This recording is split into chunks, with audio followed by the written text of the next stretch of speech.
മരിച്ചതുപോലെ മരിക്കാൻ നമുക്ക് കഴിയണം. അവരെ ആത്മാവത ബഹുമാനപ്പെട്ട ഇസ്രായീൽ അലൈഹിസ്സലാത്തു വസ്സലാം ഏതുപോലെയാണെന്ന് പറയുന്നു.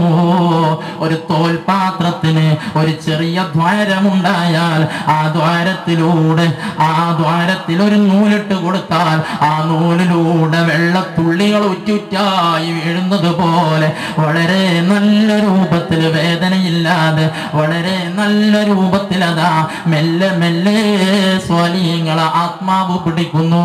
ഇസ്രായീൽ അത് പിടിച്ചിട്ട് സ്വർഗത്തിൽ നിന്ന് കൊണ്ടുവന്ന നല്ലൊരു പട്ടിന്റെ വസ്ത്രം, ആ വസ്ത്രത്തിൽ ഇട്ടത് പൊതിയുന്നു, തുരുതുര ചുംബിക്കുന്നു, അടുത്ത മലക്കിലേക്ക് കൊടുക്കുന്നു.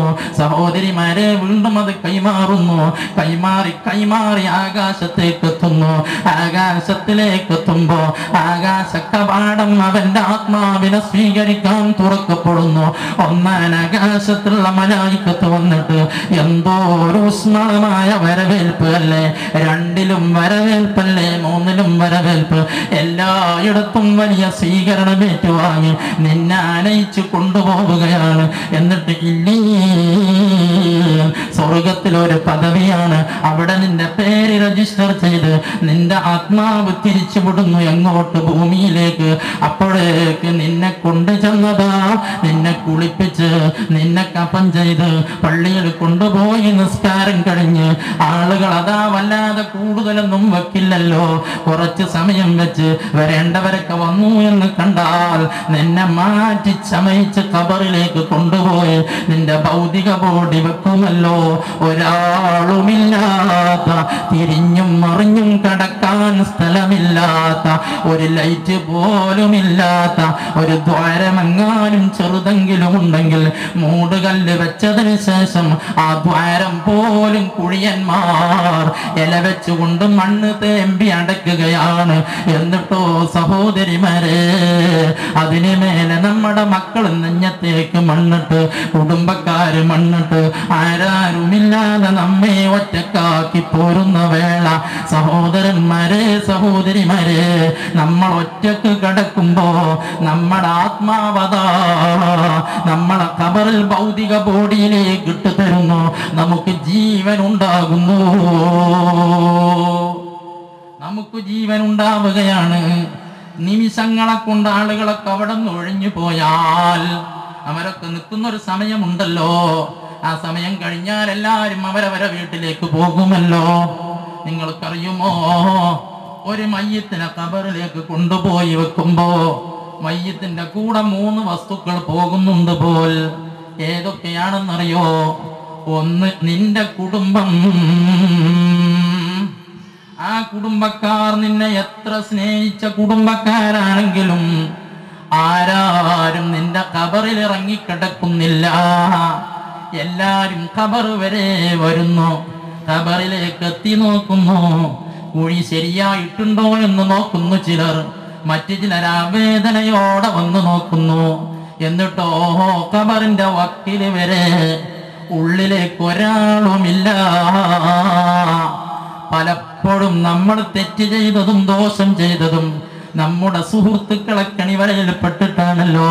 പുരുഷന്മാരാണെങ്കിൽ അധികവും അങ്ങനെ. സഹോദരിമാരും 4 പെണ്ണുങ്ങൾ കൂടിയപ്പോ ഒരു പെണ്ണിനെ കുറിച്ച് ചർച്ച നടന്നല്ലോ.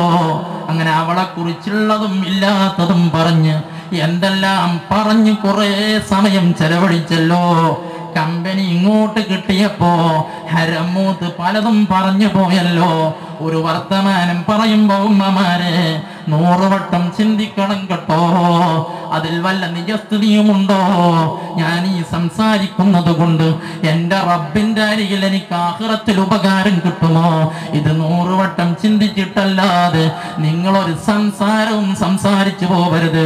മനുഷ്യൻ ചെയ്ത സർവ്വ അഅ്മാലുകളെയും, നമ്മൾ അധ്വാനിച്ച് ചെയ്ത മുഴുവൻ അഅ്മാലുകളെയും മറ്റുള്ളവർ അവരുടെ ഏടിലാക്കി കൊണ്ടുപോകുന്നത് നാളെ ആഖിറത്തിൽ നമ്മൾ കാണാനിരിക്കുന്നു.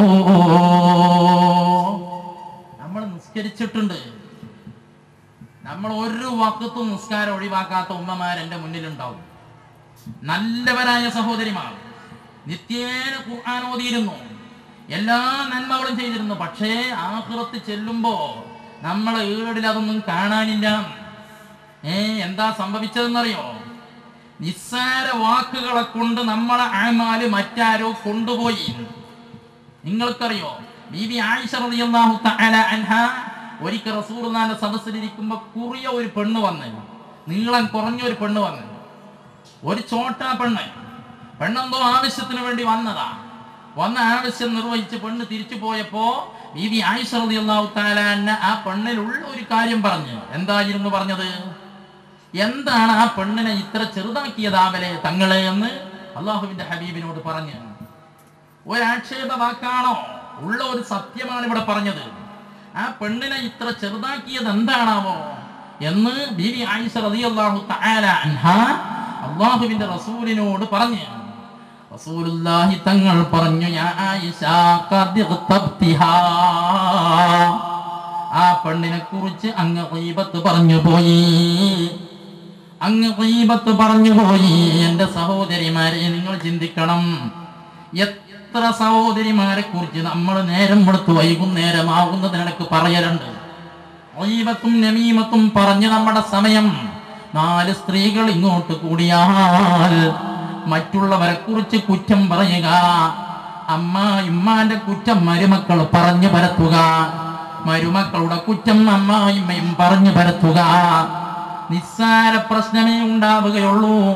പക്ഷേ അത് അയൽപക്കത്തെ വീടുകളിലൊക്കെ നടന്നുകൊണ്ട് ഈ പെണ്ണിനെ വല്ലാതെ ആക്ഷേപിക്കുക. ഉമ്മാനെ കുറിച്ച് മരുമകൾക്ക് ആക്ഷേപം തീരുന്ന സന്ദർഭമേ ഇല്ല.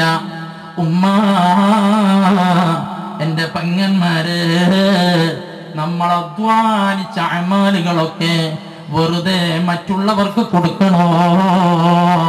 ഞാൻ എന്തിനാണ് ഇതൊക്കെ പറഞ്ഞതെന്നറിയോ? കുറെ ആളുകൾ ഇങ്ങോട്ട് കൂടുമ്പോഴാണ് ദോഷം ഭരിക്കല്, കുറെ സംസാരം ഭരിക്കുമ്പോഴാണ് ദോഷം ഭരിക്കല്. നമ്മുടെ കുറെ കൂട്ടുകാർ, അവരോടൊപ്പം കൂടി നമ്മൾ തെറ്റ് ചെയ്തിരുന്നു. അവരെല്ലാം സ്വശരീരത്തെ കുറിച്ച് ആലോചിക്കാതെ അവരെ കൂട്ടത്തിൽ അങ്ങോട്ട് കൂടിയപ്പോ ഒരു ഹരമായി വേണ്ടാത്ത കാര്യം കണ്ടിരുന്നു. ഒരു ഞായറാഴ്ച സീരിയൽ ഉണ്ടെന്ന് പറഞ്ഞുകൊണ്ട് അയൽപക്കത്തെ വീട്ടിൽ ചെന്നുകൊണ്ട് 4 മണി മുതൽ 6:30 മണി വരെ അവിടെ ചെലവഴിച്ചിരുന്നു. വേണ്ടാത്തത് കണ്ടിരുന്നു. പക്ഷേ ഞാൻ എൻ്റെ ഉമ്മമാരോട് ചോദിക്കട്ടെ, നിങ്ങളെ ഖബർ വരെ നിങ്ങളെ കൂട്ടുകുടുംബാദികൾ വന്നു, ഖബറിന്റെ വക്കിൽ ഇങ്ങനെ നിന്നു, എന്തി നോക്കി. അതിൽ കവിഞ്ഞ ഒരാളും നമ്മൾ ഒറ്റക്കാകുന്ന വേള, നമുക്ക് സഹായം കിട്ടേണ്ടുന്ന വേള ഒരാളും നമ്മുടെ കൂടെയില്ല. നമ്മൾ കുറെ ദിക്ർ ചൊല്ലിയിട്ടുണ്ട്, ഇത് നമ്മുടെ കൂട്ടിനുണ്ടാകുന്നു. ഈ സ്വാലിഹായ മനുഷ്യന്റെ ശരീരം ഖബറിൽ വെച്ചു. നിങ്ങൾ നോക്ക്, നമുക്ക് കൂട്ടിനവിടെ ആരെങ്കിലും വേണ്ടേ? ഇല്ലാതിരുന്ന നമ്മളെ അവസ്ഥ എന്താ? ഞാൻ എൻ്റെ ഉമ്മമാരോട്, പെങ്ങന്മാരോട്, പ്രവാസികളുടെ ഭാര്യമാരെൻ്റെ വയത് കേൾക്കാൻ വന്നിട്ടുണ്ടോ?